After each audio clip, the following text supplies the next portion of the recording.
Muhammadin wa ala alihi wa ashabihi ajma'in. Ya Allah, semoga salawat dan salam, berkah dan nikmat senantiasa Engkau curahkan untuk hamba kekasih-Mu, untuk baginda Nabi kita Muhammad alaihi salatu wassalam, untuk keluarga beliau, untuk istri-istri beliau, untuk putra-putri beliau, dan untuk seluruh sahabat Nabi. Semoga Allah meridai kita bersama mereka. Amma ba'd. Jumlah jemaah kita jadi berapa nih? Kok berkurang banyak gitu? Kemajuan lulus. Kemajuan. Nah, ahibati fillah, Mekah ini punya cerita lama, berbeda dengan Madinah. Kalau bicara cerita Madinah, maka bermula dengan hijrahnya Rasul SAW. Ada cerita di kota Madinah itu, ada sejarah yang diangkat dan menjadi bahan bacaan umat manusia sampai akhir masa. Adapun kota Mekah, maka sudah ada sejak sebelum lahirnya Nabi Muhammad SAW. Bahkan disebutkan sejak turunnya Nabi Adam alaihi salam, Mekah sudah punya cerita. Inna awwala baitin wudi'a lin-nas lalladzi bi Bakkah. Tempat ibadah yang pertama kali diletakkan di muka bumi ini, ya yang di sini, yang ada di Bakkah. Masya Allah. Padahal yang minta air itu anak kau udah dikasih duluan. Astagfirullahaladzim. Wallah, anak dari tadi minta air sama Ustaz Nabil. Bismillah, afwan ya.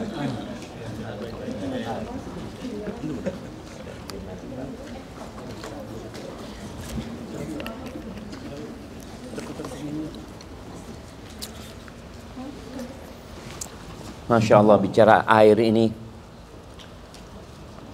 semua itu diciptakan dari air. Sampai cerita Makkah pun menjadi negeri yang penuh dengan penduduk sejak adanya air. Ahibati fillah, kejadian dibunuhnya Habil sama Qabil. Siapa yang membunuh Habil? Qabil. Kapan terjadinya itu? Apakah Nabi Adam sedang ada di tempat mereka sehingga kedua anaknya mengalami peristiwa yang menyedihkan ya? Di beberapa riwayat Israiliyat disebutkan Nabi Adam sedang berangkat haji pada waktu itu. Nabi kita Ibrahim alaihi salam ketika membangun Ka'bah itu hanya meninggikan bangunannya. Sudah ada gitu loh. Bahkan ada banyak riwayat lah, kalau bicara riwayat Israiliyat ya, bagaimana kapalnya Nabi Nuh pernah berputar katanya di mana? Di Ka'bah ini ketika tenggelam. Wallahu a'lam bishawab. Yang jelas cerita Mekah ini cerita lama ya. Ketika Nabi Ibrahim bertahun-tahun nggak punya anak, jemaah. Nabi Ibrahim tinggal di mana? Asalnya dari mana? Asalnya dari Irak sana, di Babilonia. Kemudian hijrah ke Syam. Inni muhajirun ila Rabbi. Kemudian betapa beratnya perjuangan menjadi hamba Allah, jemaah. Maka anak ingin mengingatkan diri anak sendiri yang kadang kala lupa, dan kepada semua yang hadir, jangan pernah merasa berjasa kepada agama ini. Apalagi merasa melakukan budi baik kepada Allah Azza wa Jalla. Jangan. Kadang kala kita udah banyak sodakohnya, kita udah banyak membantu orang lain, kita udah banyak bacaan Qur'annya, kita udah banyak umrahnya, kita merasa kita udah berbuat baik gitu kepada Allah Azza wa Jalla. Wallahi syukur. Nabi Ibrahim alaihi salam sampai umur 86 tahun kira-kira nggak punya anak. Nabi itu. Bagaimana terus beliau berdoa memohon kepada Allah, Rabbi habli minas salihin. Sebagian kita ketika berdoa memohon kepada Allah, setahun berdoa, 2 tahun berdoa, 10 tahun berdoa, mulai dalam hatinya ada prasangka buruk sama Allah kadang-kala. Aku kok nggak dikasih sama Allah ya, padahal aku ini sudah seperti ini, sudah seperti ini. Hati-hati dengan ucapan itu. Itu masuk ujub. Makanya kita lihat Nabi Ibrahim alaihissalam ketika membangun Ka'bah, apa doanya beliau? Rabbana taqabbal minna. Ya Allah, terimalah dari kami ya Allah. Innaka antas samiul alim. Kemudian terus berdoa lagi memohon kepada Allah, diakhiri doanya dengan mengatakan wa tub alaina. Innaka antat tawwabur rahim. Dan terimalah taubat kami ya Allah, ampuni dosa-dosa kami. Itu Nabi Ibrahim. Maka ketika dengan umur yang sudah tua nggak punya anak, istrinya Sarah itu punya budak yang dikasih oleh salah satu raja yang zalim pada waktu itu. Akhirnya Sarah kesian sama Nabi Ibrahim. Dan Sarah ini cantik sekali. Masya Allah. Sarah itu sepupunya Nabi Ibrahim alaihissalam. Nabi Ibrahim subhanallah tidak mau menikah lagi. Padahal boleh dalam syariat mereka menikah lagi. Sampai Sarah yang menghadiahkan kepada Nabi Ibrahim budaknya untuk dinikahi. Dan Nabi Ibrahim tahu bagaimana jasanya Sarah dalam dakwah itu. Akhirnya dikasihlah budaknya yang namanya siapa? Hajar. Hajar ini dari mana? Dari Mesir. Dikasih, subhanallah, punya anak namanya Ismail. Artinya Ismail itu dari kata Isma', doa yang dikabulkan. Itu ada riwayat menyebutkan bahwasanya itu salah satu nama Allah, seperti Israel artinya Abdullah, Ismail doa yang dikabulkan oleh Tuhan. Masya Allah, setelah puluhan tahun nggak punya anak, gimana bahagianya? Diuji nggak punya anak, kemudian dikasih anak, apakah ujiannya berhenti? Lah, Allah uji bagaimana hati Nabi Ibrahim kepada Allah Azza wa Jal setelah adanya anak itu. Makanya sebagian kita tuh nggak berangkat umroh gara-gara anak, nggak berangkat haji gara-gara aduh anaknya masih kecil-kecil ini dan itu. Masya Allah, itu ujian. Nanti insya Allah Ustaz kalau anaknya udah gede-gede, alhamdulillah tahun depan hamil lagi istrinya. Kapan lagi berangkat? Wallahi sahih. Allah berikan ujian kepada Nabi Ibrahim untuk berpisah sama anaknya yang baru lahir, masih dalam susuan. Dari Palestina itu diantarkan ke Mekah sih, ke tempat ini yang sekarang kita melihat begitu indahnya. Dulu nggak ada apa-apa. Nabi Ibrahim ketika berdoa mengatakan biwadin ghairi dzi zar', lembah yang nggak ada pertanian di sana. Nabi di situ ada pohon ya, disebutkan ada pohon Dauha. Ibu kotanya Qatar apa? Doha. Ini namanya pohon. Makanya kalau kita ngelihat simbolnya Doha itu pohon ya, ada pohon Dauh. Di situ diletakkan Hajar sama Ismail yang masih dalam susuan. Diletakkan, Nabi Ibrahim langsung pulang. Subhanallah. Hajar ya, melihat kondisi itu langsung diikuti Nabi Ibrahim. Ditanya Nabi Ibrahim, disebutnya dia sedang naik ontanya. Ya Ibrahim, ilaman takiluna. Wahai Ibrahim, engkau titipkan kita ke siapa di sini? Ada siapa-siapa lu di sini, Ibrahim. Gak jawab Nabi Ibrahim. Terus Hajar mengikutin bertanya, ilaman takiluna. Engkau titipkan kami kepada siapa? Sampai 3 kali gak jawab, Hajar sadar mungkin pertanyaannya yang salah.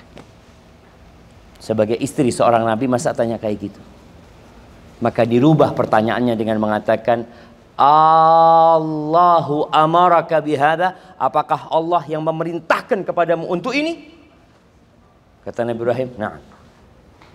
Ketika itu hati Hajar benar-benar terbuka mengatakan, idzan la yudayyi'un Allah. Kalau gitu Allah tidak akan meninggalkan kami, tidak akan menyengsarakan kami, tidak akan mensia-siakan kami. Engkau berangkat Ibrahim. Ini jemaah, orang itu kalau ridho sama takdir Allah, ridho sama syariat Allah, hidupnya tenang. Kita tiap pagi dan petang dianjurkan membaca raditu billahi rabba wa bil islami dina wa bi Muhammadin sallallahu alaihi wasallam nabiyya. Orang kalau ridho, masya Allah hidupnya akan tenang. Udah, Nabi Ibrahim pergi.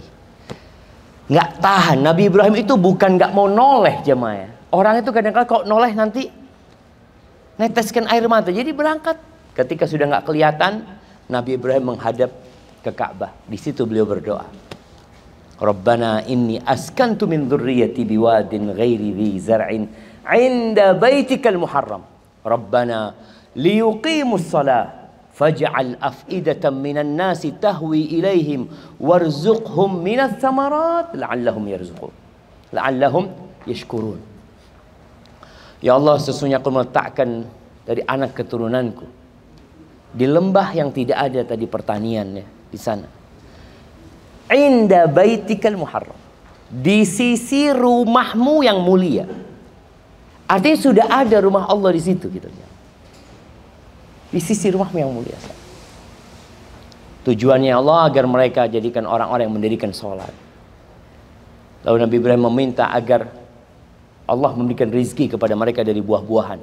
Dan menjadikan hati orang-orang itu condong ke sini. Sebagian, nggak semuanya. Condong ke Mekah. Agar mereka menjadi hamba-hamba yang bersyukur kepada Allah Azza wa Jalla. Ya udah, Nabi Ibrahim kemudian pergi. Bayangin jemaah, nggak ada siapa-siapa jemaah. Ana pernah punya anak pertama ya, itu Jabir. Kita tinggal di Medina. Waktu itu ana di Masjid Nabawi, istrinya telepon, "Bang, ada binatang di rumah, Bang." Terus dia, "Udah nggak usah, Bang. Abang nggak usah pulang," kata dia. Dia ngomong, dia bercerita, kalau anak selalu bersandar sama suami, kata dia, kapan anak hidup mandiri, kata dia, bersandar kepada Allah Azza wa Jalla. Maka para wanita hendaklah mencontoh Hajar. Jangan bersandar kepada suami, tapi bersandarnya kepada siapa? Allah Azza wa Jalla. Wa man yatawakkal 'ala Allah fahuwa hasbuh. Barang siapa yang bertawakal kepada Allah, Allah akan cukupi.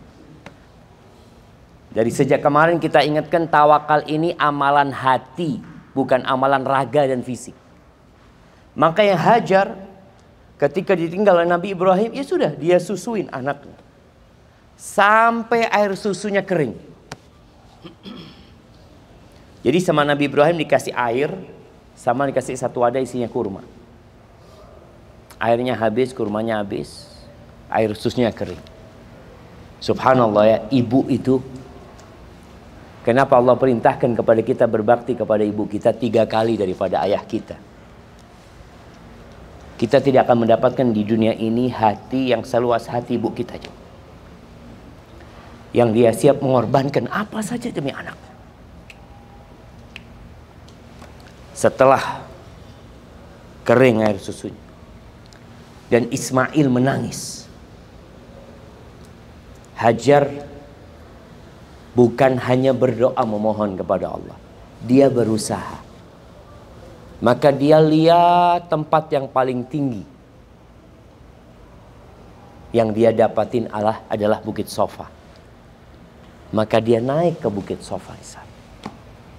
Entah yang dilakukan Hajar di sana, melihat ya, mungkin ada pertolongan, mungkin ada orang, tapi yang jelas tentunya dia akan terus berdoa memohon kepada Allah.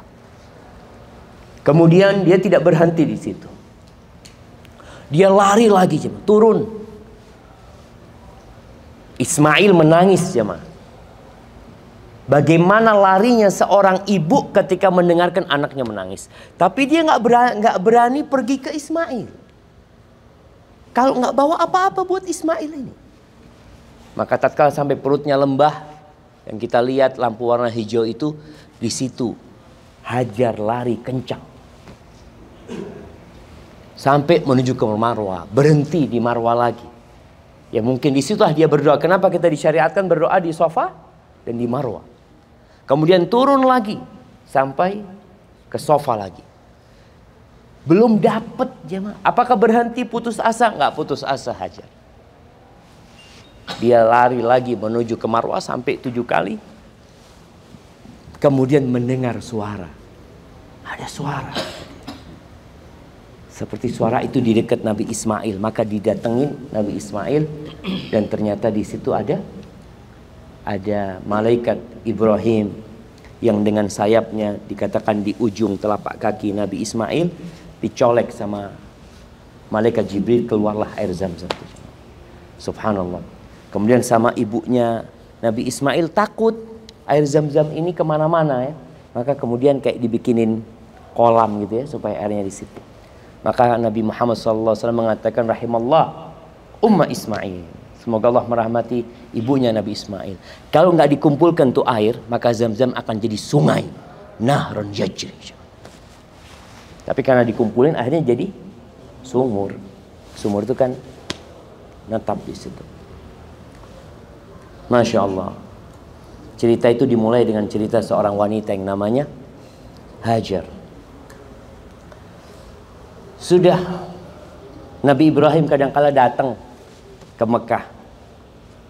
Kadangkala beliau naik buruk sampai ke Mekah, jumpain Ismail. Setelah itu balik lagi ke Syam. Pernah pada suatu saat datang ke sini, Nabi Ismail udah remaja. Udah bisa diajak kerja sama orang tuanya. Di situ Allah mewahyukan kepada Nabi Ibrahim untuk menyembelih putranya. Jadi ujiannya belum selesai. Pertama ujian disuruh berpisah, udah berpisah.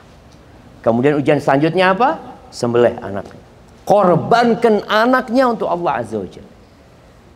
Bagaimana Nabi Ibrahim mengatakan kepada putranya, inni ara fil manami anni azbahu fanzur madza tara. Sesungguhnya aku bermimpi, dalam mimpiku itu aku menyembelihmu hai anakku. Gimana pendapatmu? Ini jarang ketemu, sekali ketemu bapaknya mau nyembelih anaknya. Bayangin jemaah.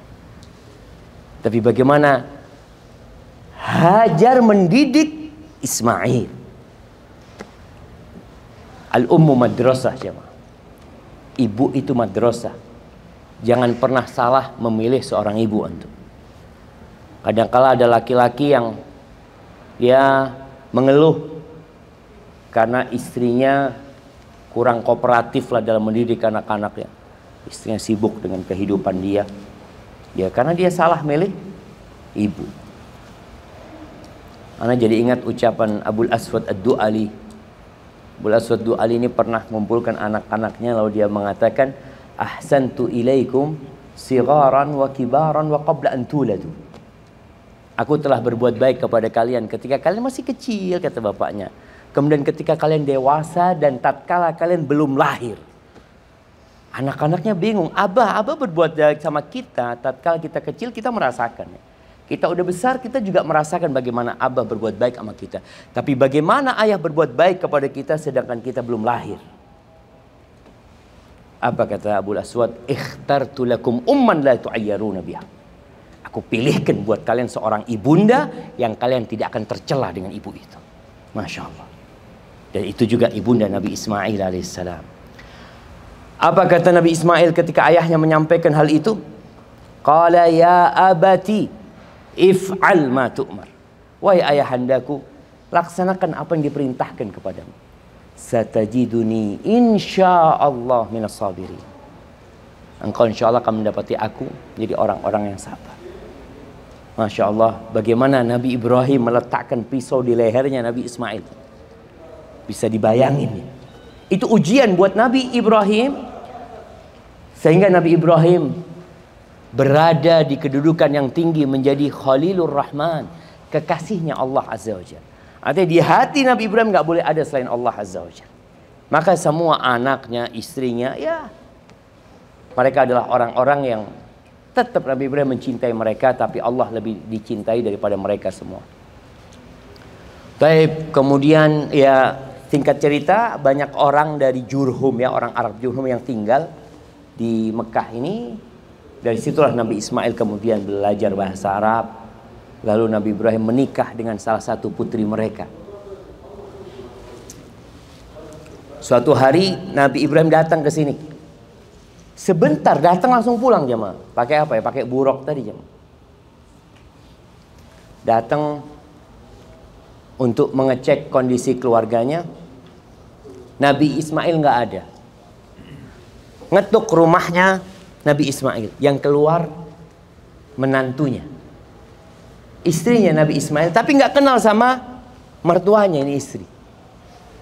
Tanya Nabi Ibrahim,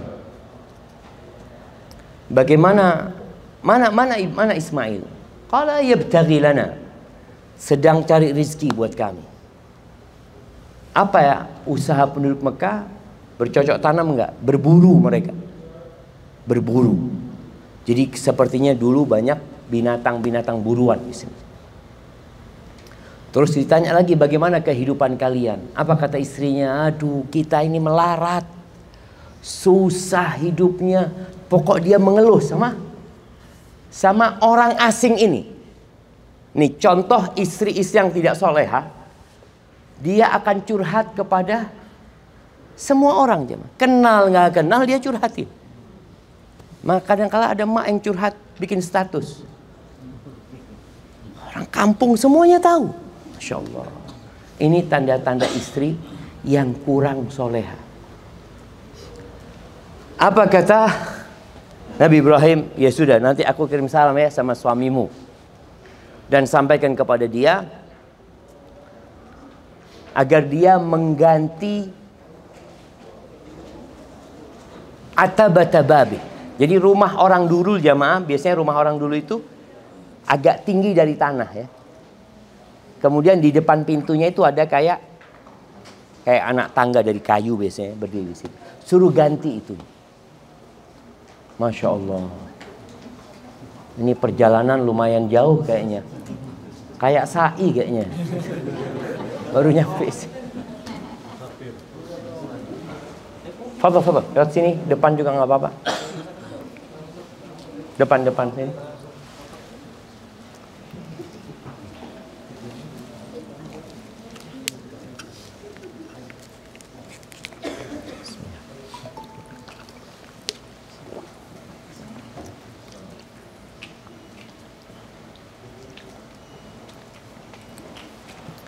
Nah, subhanallah, singkat cerita, Nabi Ibrahim pergi, lalu Nabi Ismail datang ke rumah.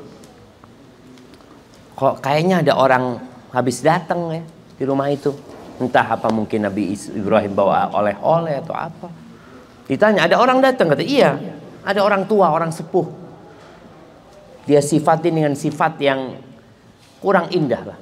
Kemudian ya dia tanya, engkau kemana? Aku katakan kau sedang berburu. Lalu dia tanya tentang bagaimana kehidupan kita. Aku ceritakan kepada dia, kita hidupnya susah, melarat, ini itu. Ya, Nabi Ismail ngomong, tahu memang hidupnya susah gitu. Terus apa pesan orang tua itu? Katanya kalau engkau datang, kau suruh ganti tadi bendulan pintu rumahmu. Oh gitu. Yang datang tadi itu bapakku. Ini menantu nggak kenal sama mertua. Yang datang tadi itu bapakku. Kemudian pesan dia untuk mengganti depan pintu rumah itu, maksudnya Aku suruh ganti istri, katanya. Sudah, engkau sana pulang ke rumah orang tuamu. Dipulangin jemaah. Karena Nabi Ibrahim hidup sama Nabi Ismail, hidup sama perempuan kayak gini, ya kalau nggak ada syukurnya, masa yang disebutkan keburukannya semua. Maka ingat, wanita itu banyak masuk neraka gara-gara nggak sholat, bukan. Gara-gara nggak puasa, bukan. Gara-gara nggak bersyukur sama suami. Akhirnya ganti istri Nabi Ismail. Dapat berapa lama, datang Nabi Ibrahim ke Mekah sini. Datang ke rumahnya putranya dengan kondisi yang masih seperti dulu. Datang nggak ada lagi Nabi Ismail. Tanya, mana Ismail? Masih kerja juga. Bukan jadi orang yang sudah senang di rumah, nggak kemana-mana, uang datang. Enggak, susah tetap hidupnya. Terus bagaimana kehidupan kalian? Bayangkan jemaah, kehidupannya tidak berubah. Tapi yang berubah siapa? Istrinya. Istrinya mengatakan kita hidup dalam kehidupan yang penuh dengan kenikmatan, penuh dengan kebaikan, penuh. Dia sebutkan, dia puji kehidupan dia. Oh kayak gitu kata dia. Ya sudah, nanti aku kirim salamnya sama suamimu, kata dia. Nggak ngomong Nabi Ibrahim kalau aku ini ayahnya suamimu, enggak. Dan sampaikan nanti kalau dia pulang, agar dia mengkokohkan bandulan pintu rumahnya. Berangkat. Datang Nabi Ismail, tanya, ada orang datang ya? Iya kata dia. Cerita kayak gini-gini. Dia tanya tentang kehidupan kita. Aku sampaikan kita alhamdulillah bahagia, seneng. Siapa bapak-bapak yang istrinya suka mengeluh? Coba angkat tangan. Gimana bang? Semua bang. Katanya semua. Masya Allah. Hadiahnya ada? Kasihkan hadiah. Barang, Masya Allah. Jadi antum sering dengar dari bapak-bapak tadi ya. Jadi cerita di luar kamar ya. Mau ganti istri enggak kan bang? Oh mau nambah istri. Barakallahu fikum. Kuotanya ada 3 gitu ya. Masya Allah. Saya jamaah. Intinya tadi bagaimana kondisi istri yang bisa merubah rumah penuh dengan kebahagiaan. Padahal kehidupannya tetap itu. Makanya Nabi SAW ketika menyebutkan 4 faktor kebahagiaan itu, salah satunya adalah istri yang soleha. Udah kalau punya istri soleha, rumahnya mau sempit mau apa insya Allah bahagia. Tapi kalau istri nggak soleha, mau rumahnya seluas apapun, maka banyak suami ibu-ibu lebih suka ke warung, ke restoran daripada pulang ke rumah. Kenapa? Kalau ke rumah ditanya dari mana, kalau ke warung ditanya mau apa. Masya Allah. Lebih suka mana dia? Ahsan ke warung Ustaz. Masuk langsung disodorin menu. Fadol. Mau yang mana gitu kan? Datang bawa kertas ditungguin. Ini kalau ke rumah baru buka pintu, kok telat, dari mana katanya? Mau. Astagfirullah. Maka ibu-ibu tolong jangan sampai bikin suaminya nggak betah di rumah. Jangan sampai akhirnya membuat suami harus ganti istri. Yaitu pesannya Nabi Ibrahim, engkau kokohkan itu bandulan pintu depan rumahnya itu. Maka Nabi Ismail mengatakan, yang datang tadi bapak aku. Dan dia menyuruhku untuk menjagamu, tidak menceraikan dirimu. Itu cerita terjadi di Mekah sini.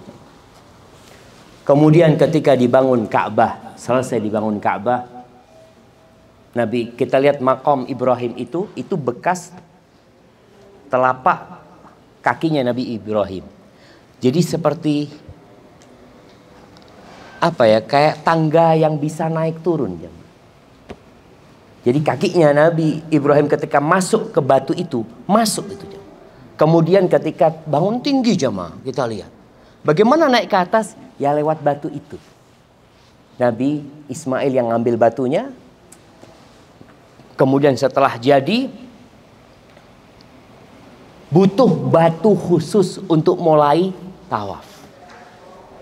Disuruh nyari, Nabi Ismail cari engkau batu yang spesial gitu ya, yang bisa ditaruh untuk menjadi tempat mulai. Maka dikatakan kepada Nabi Ibrahim, innama alaikan nida wa alainal balagh. Tugasmu menyampaikan sudah. Tugasmu memanggil, aku yang menyampaikan. Maka dikatakan Nabi Ibrahim naik di salah satu bukit apa di sofa sana. Mungkin Ustaz Syarif bisa mengkoreksi.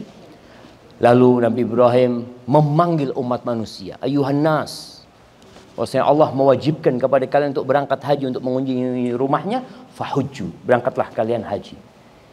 Itu gunung-gunung disebutkan semuanya melandai sampai suaranya Nabi Ibrahim sampai ke seluruh umat manusia, bahkan sampai kepada yang ada di sulbi-sulbi mereka. Kita ini termasuk yang diundang sama Nabi Ibrahim pada waktu itu, dan alhamdulillah kita bisa datang. Sekarang kita datang melaksanakan umrah, insyaallah nanti kita datang melaksanakan ibadah haji jamaah ya. Barakallahu fikum. Baik, setelah sampai sini kita sudah melaksanakan umrah, taqabbalallahu minna wa minkum. Apa amalan yang perlu kita lakukan selama di sini jemaah? Ya, memperbanyak amal soleh. Karena kita berada di tempat yang mulia. Bukan cuma Masjidil Haram yang mulia, hotel kita pun berada di tempat yang mulia.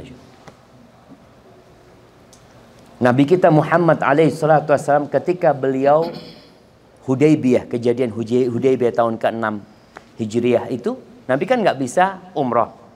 Beliau tertahan di Hudaybiyah. Hudaybiyah itu perbatasan tanah haram sama tanah halal. Kalau waktunya sholat, Nabi Muhammad SAW itu masuk ke tanah haram. Jadi sholatnya itu selalu di tanah haram. Setelah itu kembali ke tanah halal tersebut. Maka perbanyak amal soleh, semua amal soleh.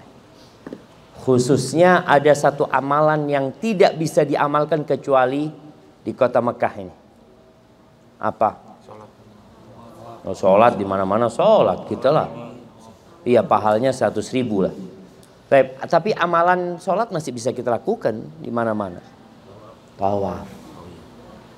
Tawaf ini nggak bisa. Antum tawaf, walaupun di Indonesia kita sering lihat orang tawaf alun-alun ya.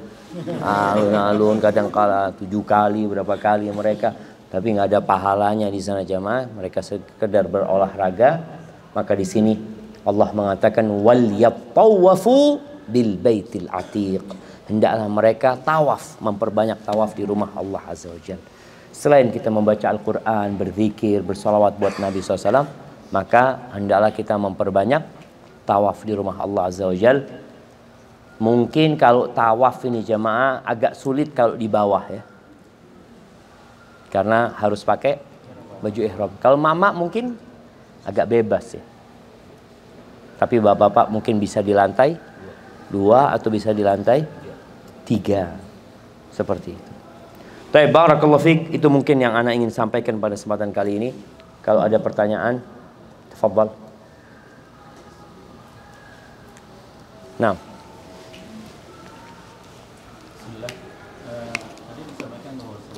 mic-nya kasihkan ke beliau ya.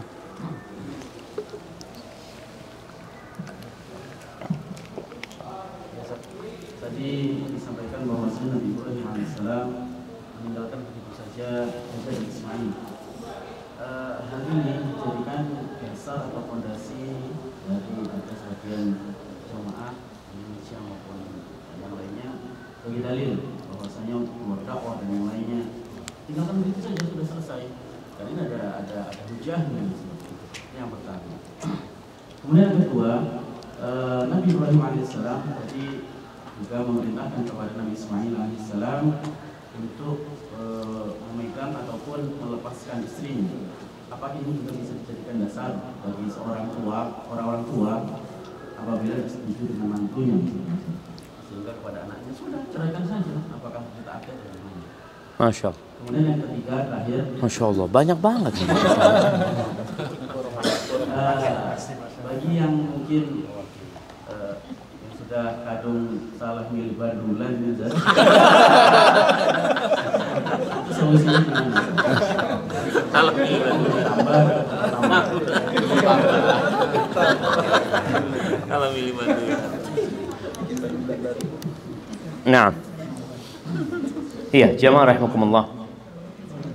Yang pertama bicara dakwah.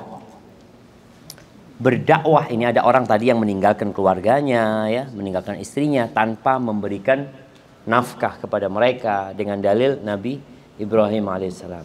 Jadi yang pertama ketahuilah dakwah ini fardu kifayah, ya. Fardu kifayah itu adalah kewajiban yang kalau sudah dilakukan oleh sebagian orang, yang lainnya nggak dosa. Sedangkan memberikan nafkah kepada anak dan istri ini fardu ain, bukan fardu kifayah. Artinya kalau kita nggak ngasih makan, yang lainnya wajib ngasih makan anak istri kita, enggak gitu loh. Kita yang punya kewajiban itu. Maka fardu ain itu lebih diutamakan daripada fardu kifayah, dan apalagi sudah ada yang mengerjakan sehingga kita tidak berdosa. Oleh karena itu Rasul Shallallahu Alaihi Wasallam ketika beliau mengutus para sahabatnya berdakwah, nggak semuanya diutus. Ada orang-orang khusus, bahkan menantunya sendiri pernah diutus, seperti Ali bin Abi Thalib diutus ke Yaman, ya, bersama Abu Musa al-Ash'ari, sehingga pada waktu itu siapa yang menanggung kehidupannya, maka negara yang menanggung kehidupan mereka. Artinya ada pembiayaan dari negara, dan mereka juga akan mendapatkan gaji ketika mereka pergi dengan tugas tersebut. Adapun kisah Nabi Ibrahim dapat wahyu dari Allah Azza wa Jalla gitu loh. Maka yang kita ikuti adalah wahyu yang sudah Allah turunkan kepada Nabi kita Muhammad alaihi salatu wassalam. Kita wajib berdakwah, balighu anni walau ayat. Kata Nabi SAW, sampaikan dari aku walaupun satu ayat gitu. Tapi jangan sampai kita menyampaikan yang kita tidak mengetahui ilmunya. Ini para jamaah pulang dari sini harapannya bisa menjadi lentera yang menerangi paling tidak keluarganya. Mereka jadi faham tentang apa itu agama Allah Azza wa Jal. Dan biasanya jemaah umroh, jemaah haji itu dianggap oleh masyarakat lebih dari yang lainnya gitu. Maka tolong jadilah contoh di masyarakat. Itu yang pertama. Yang kedua, apa yang kedua? Oh iya, orang tua. Apakah anak harus taat sama orang tua ketika orang tua memerintahkan agar dia menceraikan istrinya? Atau agar sang anak menggugat cerai suaminya? Ini terjadi. Jadi kadangkala ada orang tua yang minta putrinya agar berpisah sama suaminya, atau ada seorang ibu yang nyuruh putranya menceraikan istrinya. Apakah harus taat? Tergantung kondisinya. Pernah datang seorang kepada Abu Musa al-Ash'ari. Dia mengatakan, Abu Musa apa Abu Darda, lupa. Dia mengatakan bahwasanya inna ummi, ibuku nyuruh aku nyeraikan istriku. Apakah aku harus taat kepada dia? Maka kemudian sahabat ini mengatakan, aku tidak menyuruhmu untuk menceraikan istrimu, dan aku juga tidak menyuruhmu untuk tidak menceraikan istrimu. Gitu. Namun aku mendengar sabda Nabi SAW, al-walid awsatu abwabil jannah. Orang tua itu pintu surga yang paling indah. Jemaah. Pintu surga ada berapa? Ada 8 ya. Ada pintu jihad, ada pintu rayyan, ada pintunya ilmu, ada pintunya sholat. Tapi ternyata dari semua amalan itu, pintu surga yang paling indah adalah berbakti kepada orang tua. Gitu. Maka kalau engkau mau, engkau jaga itu pintu. Tapi kalau engkau mau, ya engkau nggak usah jaga itu pintu. Terserah engkau. Jadi diserahkan kepada orang ini. Al-Imam Ahmad bin Hanbal pernah datang seorang kepadanya mengatakan, ya Imam, ayahku nyuruh aku menceraikan istriku. Apa kata Imam Ahmad? Jangan kau ceraikan istriku. Loh, kok gimana aku jangan ceraikan istriku?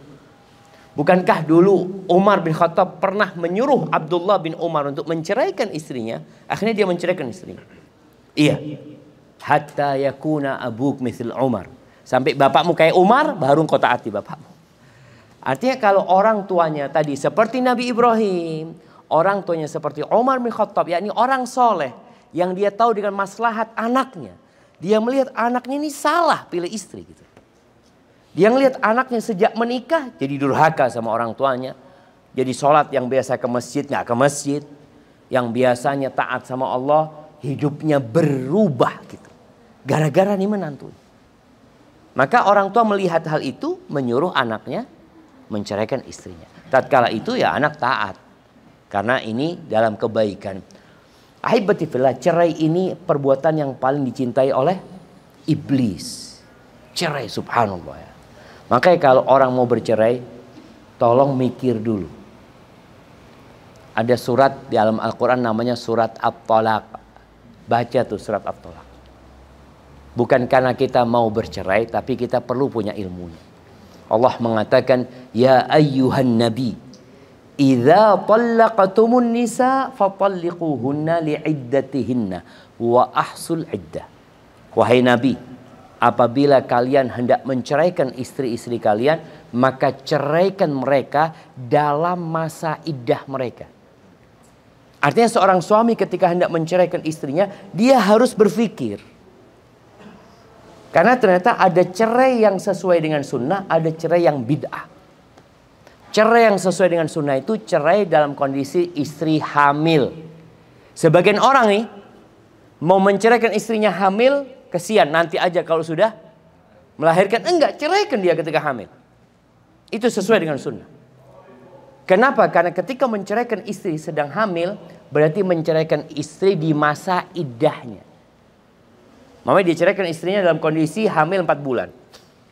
Dia langsung masuk masa iddahnya. Nunggu sampai lahiran. Di sini proses menunggu itu mungkin dia berpikir nggak jadi nyeraikan istrinya. Artinya masih ada kesempatan untuk rujuk kepada istrinya. Yang kedua, menceraikan istri dalam kondisi suci belum digauli. Itu yang sesuai dengan sunnah.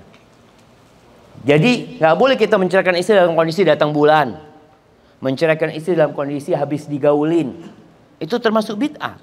Bahkan Nabi SAW menyuruh sahabat yang menceraikan istrinya tidak dalam masa iddahnya untuk merujuk kembali. Engkau rujuk.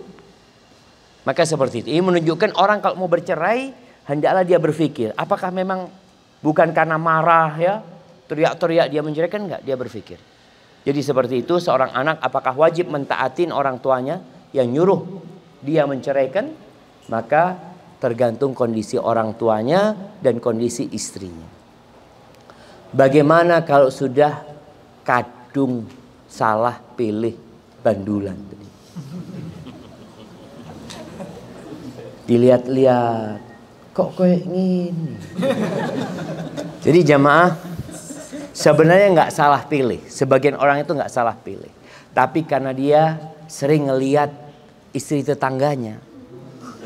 Akhirnya dia ngelihat rumput tetangga lebih hijau dari rumput sendiri. Dia bandingkan, kok hijau ya halaman. Lihat tempat dia. Jadi sebenarnya nggak salah pilih. Jadi kadang-kala kita ini karena mata jamaah. Orang itu melihat sesuatu yang belum dia miliki tidak dalam wujud aslinya.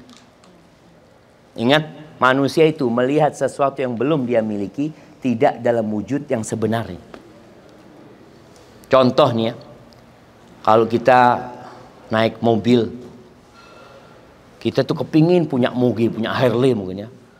Pas di lampu merah ngelihat kumpulan Harley itu, kita ngelihat ya Allah, kapan punya kayak gitu ya, Masya Allah. Karena belum punya loh. Setelah dia punya, bagaimana perasaan dia? Ya mungkin seminggu, 2 minggu, sebulan dia bersihin, dia mandiin, dia lihat-liatin. Setelah sebulan nggak dilihat udah. Dibuang, bosan. Istri juga kayak gitu kadang-kala. Makanya dia kalau nggak pandai-pandai menundukkan pandangan matanya, dia nggak akan puas sama istrinya. Dia lihat, wis tua. Padahal istri tetangga lebih tua loh jamaah. Istri tetangga lebih tua tapi masih dianggap hijau sama dia. Maka seperti itu. Jadi hendaklah kita menundukkan pandangan supaya kita menerima dengan apa yang Allah berikan. Tapi kalau ternyata enggak Ustaz, Ana tidak bicara tentang kecantikan, tentang fisik. Tapi Ana bicara memang Ana punya istri sampai saat ini masih harus dibangunkan sholat subuh. Siapa yang suaminya masih membangunkan istrinya sholat subuh? Angkat tangan. Ada hadiahnya. Hah? Oh iya, makanya Ana tanya siapa gitu loh. Nah, masih membangunkan istrinya, Masya Allah. Kasih hadiah. Barakallahu fiikum. Kadang-kadang gitu ya. Oh, ada yang kadang-kadang di sini. Masya Allah. Iya jemaah. Tapi memang itulah ujian ya. Ujian bagi suami, mungkin jadi pahala buat suami. Ketika dia masih membangunkan istrinya. Jadi boleh jadi pahala suami ini kurang. Maka Allah kasih dia pahala dengan membangunkan istrinya. Nabi kita Muhammad SAW selalu beliau bangun lebih dahulu daripada Aisyah radhiyallahu ta'ala anha. Biasanya Nabi SAW itu selesai sholat malam, baru dia bangunkan Aisyah untuk sholat malam. Jadi nggak ada masalah sebenarnya kalau sekedar tadi sholat-sholat yang memang dia dalam kondisi tidur. Tapi ada istri yang memang melalaikan sholat. Jadi harus disuruh sholat itu ya. Dilihat zuhur baru sholat jam 2 umpamanya. Ada yang kayak gitu. Ya mudah-mudahan di sini nggak ada gitu ya. Ada yang kalau ada perempuan-perempuan yang kalau di rumah nggak bersolek. Tapi kalau keluar rumah, Masya Allah cantik. Sampai suami itu kalau ngelihat istrinya cantik pertanyaannya satu. Mau kemana? Ini ada apa ini gitu loh. Seharusnya pertanyaan itu nggak ada.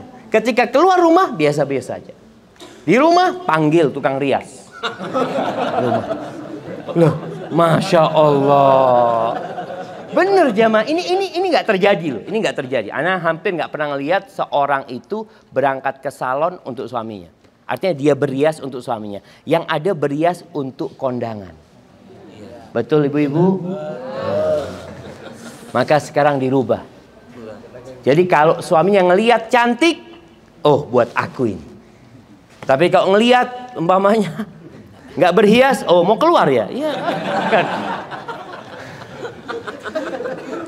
Nah, barakallahu fiik. Jadi intinya kalau memang tadi kita ternyata punya istri yang ya masih harus disuruh semuanya, ya berusaha untuk bersabar.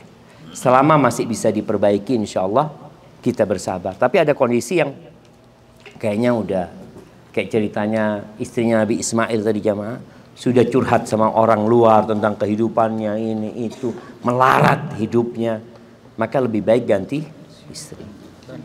Kalau nggak mau ganti bandulan. Kalau nggak mau ganti memang boleh nambah. Jadi begini, Allah Azza wa Jalla mengatakan wa'ashiruhunna bil ma'ruf. Pergauli istri-istri kalian dengan cara yang patut. Fa in karihtumuhunna. Kalau kalian benci sama istri-istri kalian, apa kata Allah? Sabar. Fa asa an takrahu syai'an wa yaj'alallahu fihi khairan katsir. Bisa jadi yang kalian benci di situ ada banyak kebaikan. Maka para suami dianjurkan untuk melihat kepada kelebihan istri, bukan melihat kepada kekurangannya.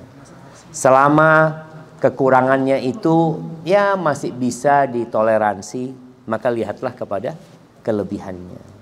Begitu jadinya. Barakallahu fikum. Baik, pertanyaan dari ibu-ibu sekarang. Nah, silahkan. Kirimkan mic ke belakang.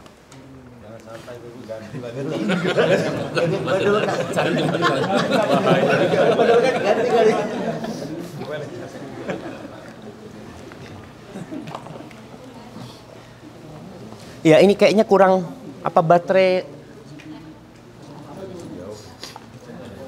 mic-nya. Suaranya terdengar nggak? Iya kayaknya baterainya habis itu. Ya, terdengar. Silakan. Ini sebetulnya pertanyaan kemarin waktu tur kota Madinah terkait surat Al-Baqarah 214 yang bunyinya kalau tidak salah jangan kalian mengira bahwa kalian akan masuk surga sementara kalian belum dicoba oleh Tuhan seperti orang-orang. Saya jadi kepikiran apakah ini berlaku dengan umat-umat Rasulullah pada saat ini? Karena saya pribadi melihat bahwa kita sangat diberikan sekali kemudahan oleh Allah. Contohnya misalnya untuk pergi ke kota Mekah kita bisa naik pesawat, sementara zaman dahulu harus naik unta berhari-hari. Dan apakah ini juga terkait dengan istiqomah jauhiyah kita? Jadi saya jadi takut apakah ini salah satu Allah memanjakan kita, tapi sementara Allah tuh mengatakan kita. Subhanallah. Siap, Masya Allah. Barakallahu fiik. Mic-nya? Ya kayaknya baterainya perlu diganti Ustaz Nabil. Tuh. Ayo.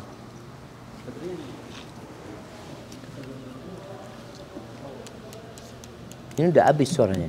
Nah. harus diganti mic.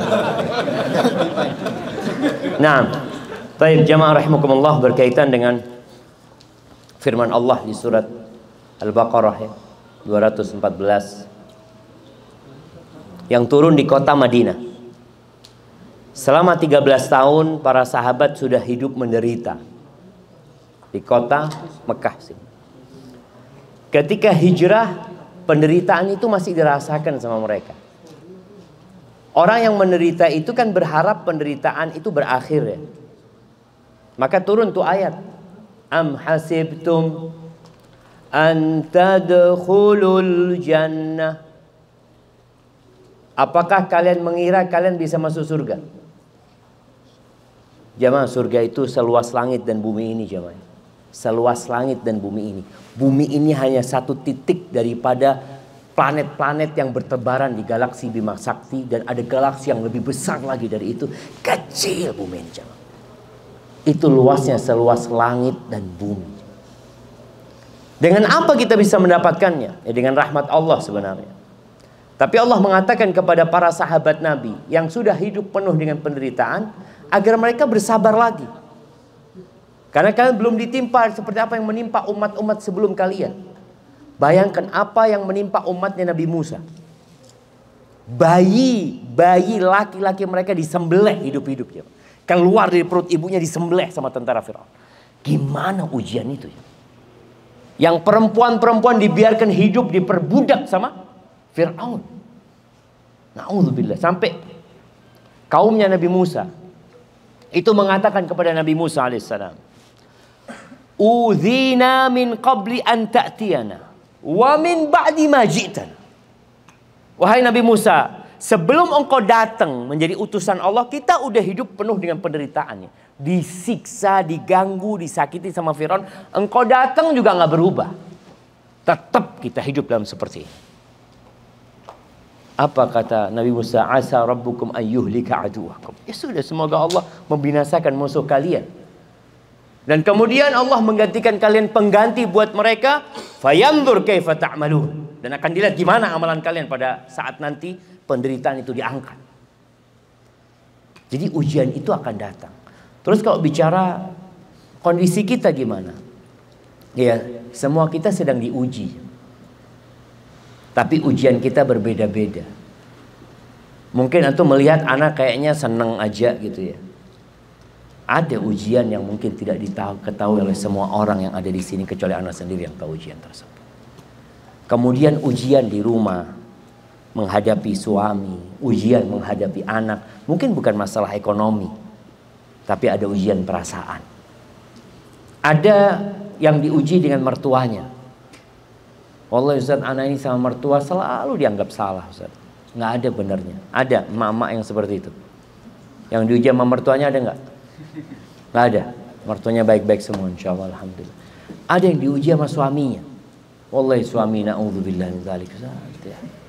Tapi gimana mau ganti sayang gitu Ustaz. Kadang-kadang ujiannya di sana. Ada yang ujian di anaknya. Itu ujian. Dan sejatinya boleh jadi ujian nanti ujian kenyamanan, kenikmatan, itu juga ujian. Makanya ketika Rasul SAW melihat Mus'ab bin Umair yang terbunuh di Uhud ya. Mus'ab bin Umair ini anak orang kaya di sini, di Mekah sini. Sampai disebutkan kalau dia pakai parfum, setelah lewat itu orang-orang itu masih mencium parfumnya Mus'ab bin Umair. Ketika sampai Madinah, kulitnya itu melungsungi ya. Melungsungi itu apa ya? Seperti ular, tahu? Ular itu kulitnya bersisik. Seperti itu Mus'ab. Nabi sampai sedih melihat kondisi Mus'ab seperti itu. Ketika Mus'ab meninggal dunia, itu kafannya nggak cukup untuk menutup seluruh tubuhnya Mus'ab. Yang lain kenapa kok nggak ngasih kafan? Sama semuanya hidup susah pada waktu itu. Ketika perang Uhud itu. Jadi kalau ditarik ke kakinya, kepalanya kelihatan. Ditarik ke kepalanya, kakinya kelihatan. Bayangin. Terus gimana solusinya? Dikasih rumput kakinya. Untuk menutupin kakinya itu ada namanya rumput idkhir namanya. Ditutupin seperti itu. Susah hidup mereka. Maka Nabi SAW pernah mengatakan kepada para sahabatnya, wallahi mal faqr akhsha alaikum. Demi Allah aku nggak takut kalian ditimpa kefakiran. Aku nggak takut. Orang kalau sudah biasa miskin ditimpa miskin, ya biasa sudah jamaah, udah memang melarat gitu kan. Wa inna ma akhsha an tubsata alaikumud dunya. Yang aku khawatirkan ketika dunia dibentangkan buat kalian. Fatanafasuha, lalu kalian bersaing untuk mengumpulkan dunia ini. Sebagaimana orang-orang sebelum kalian bersaing. Fatuhlikakum kama ahlakatkum. Maka dunia itu akan menghancurkan kalian, membinasakan kalian sebagaimana telah membinasakan orang-orang sebelum kalian. Itu Nabi takutkan itu. Dan itu seakan-akan sekarang jadi ujian kita. Pernah Nabi SAW lagi duduk sama sahabat-sahabatnya, Nabi bertanya kepada mereka, kaifa antum idza futihat alaikum? Gimana kondisi kalian kalau dibentangkan atau dibukakan buat kalian, ditaklukkan buat kalian Romawi dan Persia? Apa kata Abdurrahman bin Auf?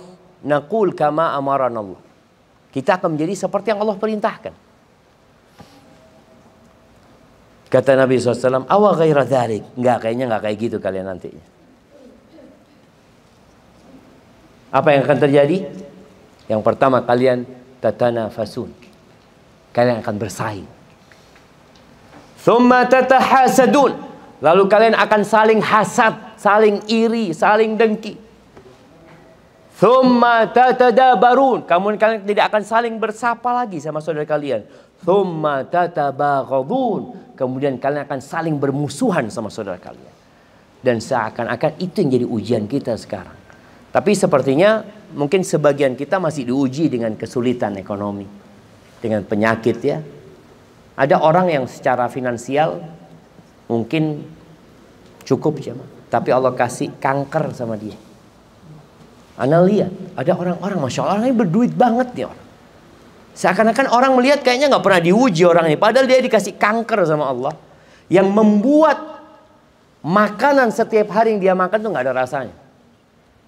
Yang ada dalam benak dia, orang kalau kena kanker nih kayaknya sudah nunggu mati. Anda sampaikan kok orang kena kanker, yang hidup nunggu mati, yang sehat nunggu mati. Bukan cuma antum yang nunggu mati. Jangan dipikir kalau kena penyakit kemudian nunggu mati. Yang sehat sama nunggu mati kita semua. Dikasih ujian, jadi semua dikasih ujian sebenarnya. Maka sebagian salafus soleh itu kalau sudah setahun hidup kok senang-senang aja ya, nggak ada musibah yang nimpa, dia takut. Jangan-jangan ini masuk istidraj tadi. Allah Azza wa Jalla mengatakan laisa bi amanikum wala amani ahli kitab man ya'mal su'an yujza bihi. Kata Allah, siapa berbuat jahat pasti dibalas.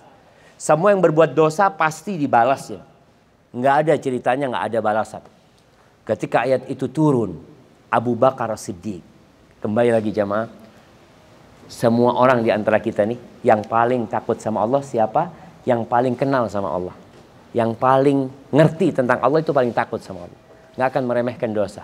Ini Abu Bakar datang kepada Nabi SAW, ya Rasulullah, kalau setiap kita berbuat dosa dibalas sama Allah, binasa kita. Itu Abu Bakar aja. Kita kadang-kala seharian merasa nggak berbuat dosa. Apa kata Nabi SAW? Ya Abu Bakar, awatamrat. Abu Bakar, engkau pernah sakit nggak? Iya ya Rasulullah. Ya, engkau pernah merasakan gundah gulana, capek, lelah. Semua itu adalah balasan dari dosa-dosa kita. Jadi yang kakinya pecah-pecah, Anda sudah mulai pecah-pecah kakinya. Kenapa? Anda pakai kaos kaki. Anda lihat, dosa ini. Kita ingat, kita banyak dosa. Yang bibirnya pecah-pecah. Udah pecah-pecah bibirnya? Masya Allah. Kita kan merasa, Ustaz, udaranya kering, Ustaz, ini itu. Yang disalahkan udaranya. Boleh jadi kita punya dosa, dikasih itu pecah-pecah di bibir kita. Itu adalah balasan dari dosa-dosa kita. Jadi memang ketika orang, Allah mengatakan kepada nabinya, ya ayyuhan nabi, qul li azwajika in kuntunna turidna al-hayata ad-dunya wa zinataha fata'alaina umatti'kunna wa usarrihkunna sarahan jamila. Artinya istri-istri Nabi pernah dalam kondisi menuntut sama Nabi SAW. Urusan dunia yang dituntut sama mereka. Maka Allah menyuruh nabinya, sebelum turunnya ayat ini, Nabi SAW pernah memboikot istrinya selama 1 bulan. Ditinggal semua istrinya. Beliau akhirnya bermalam, tidur di salah satu rumah di kebun para sahabat. 1 bulan. Setelah 1 bulan turun ayat ini. Akhirnya dipanggil satu persatu istrinya. Katakan, wahai Nabi, kepada istri-istrimu, kalau yang kalian inginkan adalah kehidupan dunia, kenikmatan dunia, kemewahan dunia, fata'alaina, kemari kalian semua, aku kasih harta buat kalian, aku berikan mut'ah, kenikmatan dari dunia ini, kemudian kalian gak bisa lagi bersamaku selama-lamanya. Sudah, aku akan berpisah dengan kalian dengan perpisahan yang indah. Sudah selesai. Jadi Allah menyuruh nabinya memberikan pilihan kepada istrinya. Nggak bisa seorang suami yang berdakwah kalau ternyata rumah tangganya selalu ribut gitu loh jamaah. Itu akan mengganggu emosional seorang suami. Maka akhirnya diputuskan sama Allah, udah kalau mereka memang ingin dunia udah selesai. Wa usarrihkunna sarahan jamila. Aku akan ceraikan kalian dengan perceraian yang indah. Artinya kita berpisah baik-baik sudah. Tapi kalau untuk melanjutkan nggak bisa. Kalau masih ambisinya dunia. Wa in kuntunna turidna Allah wa rasulahu wad daral akhirah fa innallaha a'adda lil muhsinati minkunna ajran 'azima.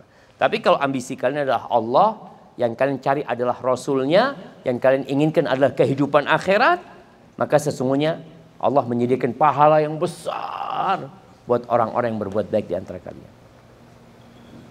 Maka seperti itu Nabi memanage ya.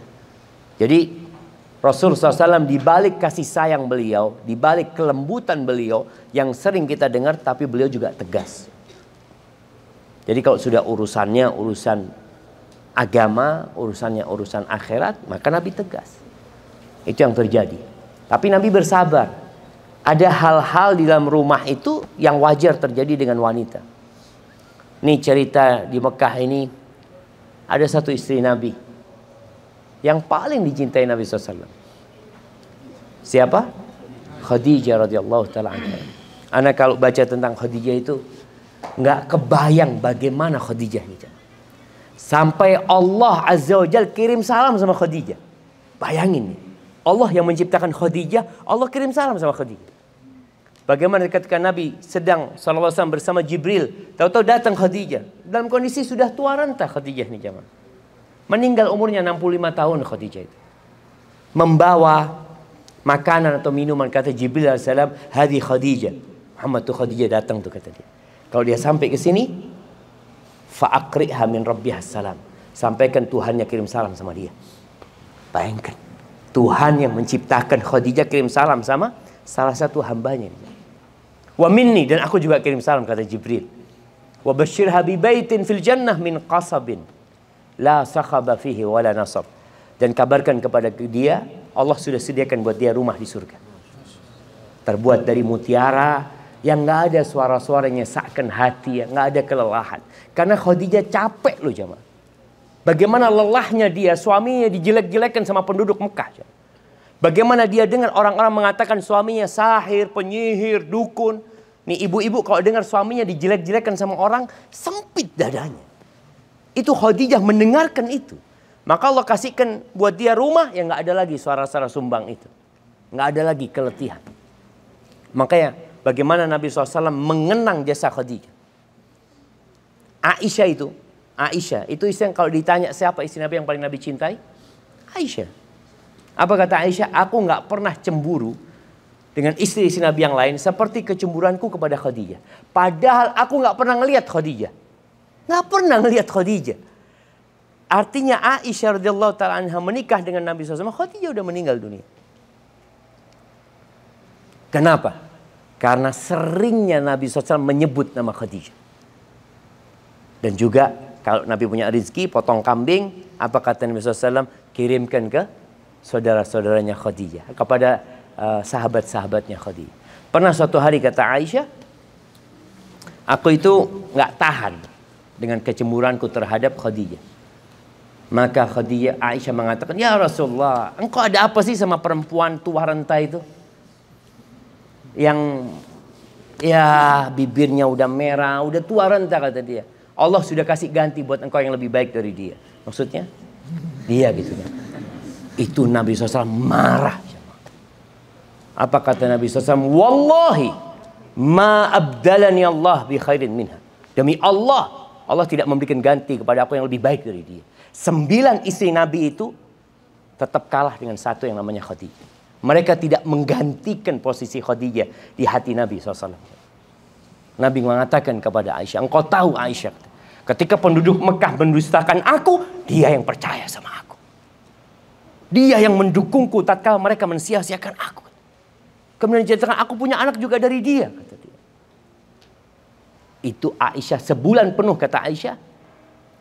Nanti kalau ketemu Nabi lagi, Nabi tanya, Aisyah, madza qulti fi Khadijah? Apa kata engkau tentang Khadijah? Kata Aisyah, diam. Besoknya ketemu lagi, tanya lagi. Terus Aisyah benar-benar merasa bersalah ya, karena menyakiti wanita yang Allah kirim salam sama dia, jemaah. Subhanallah. Jadi begitu kalau bicara bagaimana?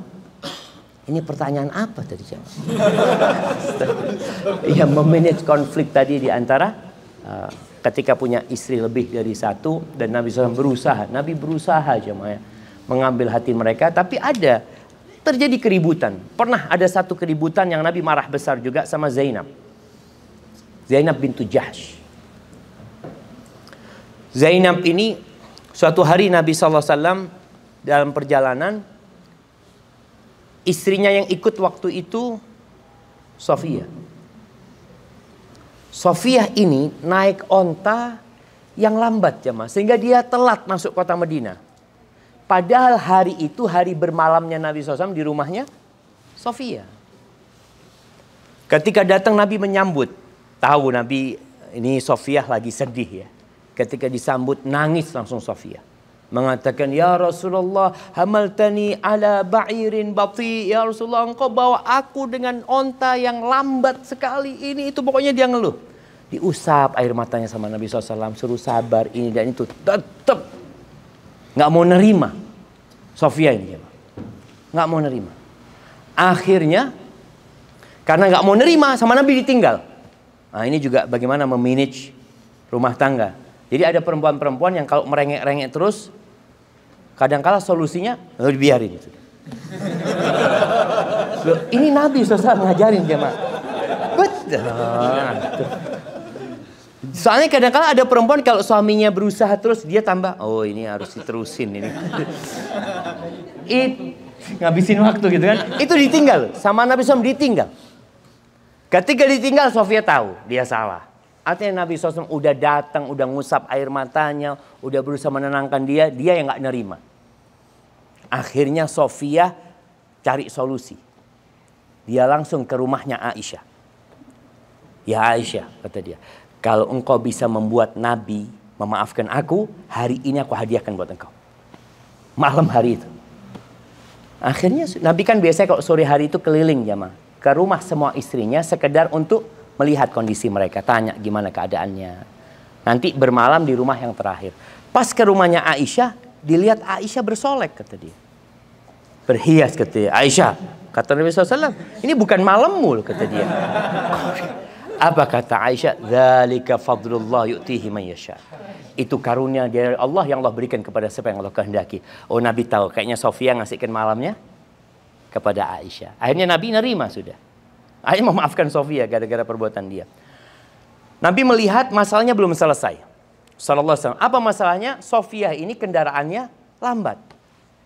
Salah satu istri Nabi yang punya kendaraan mungkin lebih dari satu, yang punya duit, namanya Zainab bintu Jahsh.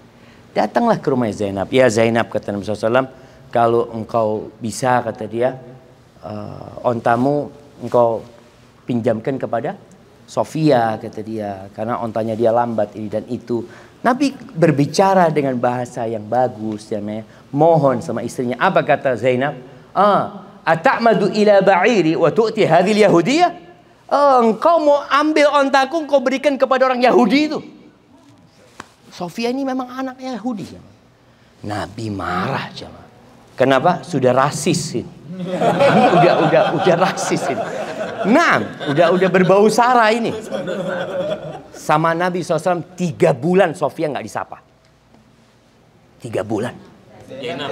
Oh, Zainab. Zainab 3 bulan nggak disapa. Nabi nggak ketika keliling bagi nggak ke rumahnya Sofia? Anak kayaknya haus. Bismillah. Alhamdulillah. Nabi SAW 3 bulan nggak ke rumahnya Zainab. Sampai Zainab itu sudah putus asa. Dia merasa dia salah gitu loh dengan ucapan dia. Ranjangnya Nabi SAW itu sudah diangkat sama Zainab. Sudah ditaruh di tembok. Supaya nggak makan apa? Makan tempat ya. Jadi dia nggak tahu bisa berbuat apa. Tahu-tahu Nabi datang. Artinya Nabi SAW memang ingin memberikan mempelajari kepada istrinya sampai istrinya itu mentok gitu. Dia merasa aku salah gitu. Dan itu terjadi. Maka bagaimana memanage konflik itu seperti itu. Jadi Nabi SAW nggak semua kondisi rumah tangganya adem ayem enggak. Pernah istri-istri Nabi itu komplain. Mereka mengirim Fatimah. Mereka ngomong, Fatimah, sampaikan kepada bapakmu gitu ya. Ini istri-istrinya menuntut keadilan dalam urusannya putrinya Abu Quhafa, putrinya Abu Bakar. Datang Fatimah ini ke rumah Nabi SAW. Nabi sedang bersama Aisyah. Maka Fatimah mengatakan, ya Rasulullah atau ya abati, istri-istrimu mengutus aku, mereka nuntut keadilan katanya. Nabi SAW sudah berusaha adil semaksimal mungkin. Apa masalahnya yang dituntut oleh para istri-istri Nabi ini? Agar para sahabat Nabi kalau mau kasih hadiah itu nggak nunggu Nabi SAW di rumahnya Aisyah. Jadi para sahabat itu tahu kalau Nabi di rumah Aisyah kirim sesuatu ke rumahnya Aisyah gitu loh. Ya Nabi nggak bisa melakukan itu karena itu kebebasan yang dimiliki, kemerdekaan para sahabat ya untuk ngasih Nabi SAW. Ketika Fatimah berbicara, Nabi SAW, wahai Fatimah, engkau mencintai aku enggak? Iya, siapa yang enggak cintai engkau ya Rasulullah, kata dia. Maka engkau cintai dia. Artinya cintai Aisyah gitu loh. Karena Nabi cinta sama Aisyah. Akhirnya balik nih. Fatimah menjumpai istri Nabi, kata, gimana? Kata mereka. Gak ada. Aduh, gak ada gunanya engkau. Iya, kata mereka engkau gak ada gunanya gitu. Ayo, siapa yang berangkat ini? Zainab berangkat. Berangkat Zainab. Zainab ini, radhiyallahu ta'ala anha, dia yang secara nasab, yang secara kecantikan, itu yang menyaingi Aisyah radhiyallahu ta'ala anha. Maka ngomonglah Zainab ini. Dia pidato menuntut keadilan ya. Nabi diem jemaah. Ini ada Aisyah katanya. Terus Nabi ngasih isyarat, udah kau jawab kata dia. Jawab Aisyah ini jemaah. Jawab sampai Zainab nggak bisa ngomong. Kata Nabi SAW, hadhihi bintu Siddiq. Ini putranya Abu Bakar. Zainab pulang akhirnya. Akhirnya kadang-kala Rasulullah SAW memberikan ruang untuk dialog itu antara istri-istrinya. Jadi nggak selalu Rasulullah SAW yang ngomong gitu loh. Karena kadang-kadang kan kalau beliau yang ngomong nanti engkau belain dia gitu loh. Ya udah masalahnya kan antara ini perempuan-perempuan udah ribut di antara mereka, Nabi menyaksikan. Pernah terjadi di rumah Nabi SAW, subhanallah, kejadian-kejadian indah. Saudah radhiyallahu ta'ala itu kan istri Nabi yang paling tua jemaah. Aisyah istri Nabi SAW yang paling muda. Pernah Saudah ini, kan Nabi udah gak nginep di rumahnya Saudah. Saudah kadang-kala datang ke rumah Nabi SAW. Aisyah lagi bikin adonan. Jadi Nabi duduk di tengah SAW. Satu pahanya, satu kakinya di pangkuannya Aisyah, satu di pangkuannya Saudah. Aisyah bikin adonan. Kata Aisyah, kuli, makan ini adonan. Ini belum jadi roti jemaah, masih adonan, disuruh makan Saudah. Enggak kata Saudah, enggak mau kata dia. Apa kata Aisyah? Engkau makan atau aku raupi. Apa jemaah? Raup. Aku usapkan ke wajahmu gitu. Itu Aisyah ngomong gitu sama Nabi di tengah. Saudah enggak kata dia. Bener Aisyah. Diambil itu adonan, ditaruh di mukanya Saudah. Oh kata Nabi SAW. Nabi di tengah loh, ngelihat ini ribut. Akhirnya kaki Nabi yang di mana? Yang di kakinya Saudah diangkat. Biar Saudah bisa balas. Nah, ambil itu saudah diusap di mukanya Aisyah. Nabi cuma ketawa, Allah ini dua orang nih.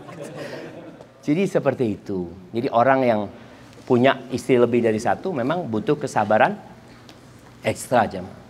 Kalau enggak, jangan. Lebih baik satu. Anak satu ruwet tuh.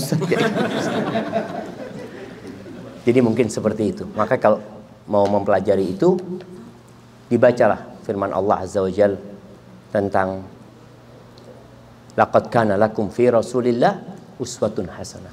Telah ada di diri Rasulullah SAW suri tauladan yang baik dalam semua kondisi. Jadi kalau ceritanya Nabi Ibrahim bagaimana memanage, wallahu alam, salah satunya memang ada beberapa riwayat ya yang Nabi Ibrahim menghindari kecemburuan Sarah itu dengan menyuruh Hajar untuk pindah dari sana. Tapi pindahnya Hajar itu karena wahyu Allah Azza wa Jalla, bukan karena kecemburuan Sarah kepada Hajar. Sebenarnya itu pendapat yang lebih kuat atau riwayat yang lebih sahih. Adapun pertanyaan kedua, apa tadi jemaah? Nah, apa pertanyaan kedua tadi? Jemaah yang tanya, yang masih menyimak.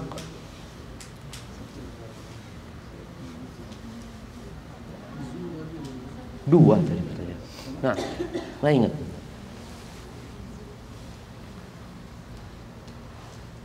Taib, karena ustadznya lupa dan jamaahnya juga nggak connect lagi. Jadi Zoom ini menariknya gitu jamaah. Ada jamaah tanya, terus dia ke dapur kemana?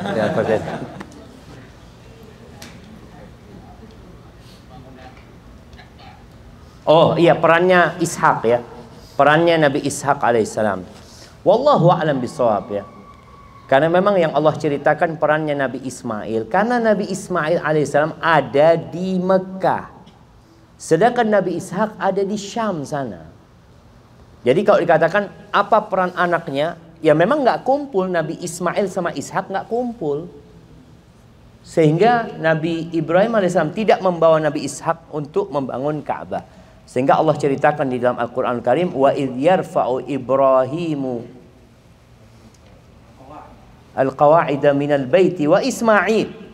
Allah sebutkan Nabi Ismail karena memang Nabi Ismail yang ada di sini. Adapun peran Nabi Ishak, wallahu a'lam bishawab, tidak disebutkan dalam membangun Ka'bah karena memang kondisinya beliau ada di Syam ya. Yang tentunya ada banyak peran Nabi Ishak ketika di Syam membantu ayahnya dalam berdakwah menegakkan agama Allah ini. Hadza wallahu a'lam bishawab. Taib, sudah jam 6 jamaah. Ana serahkan ke Ustaz Syarif, mungkin ada beberapa tambahan dan pengumuman untuk acara besok. Fadhal.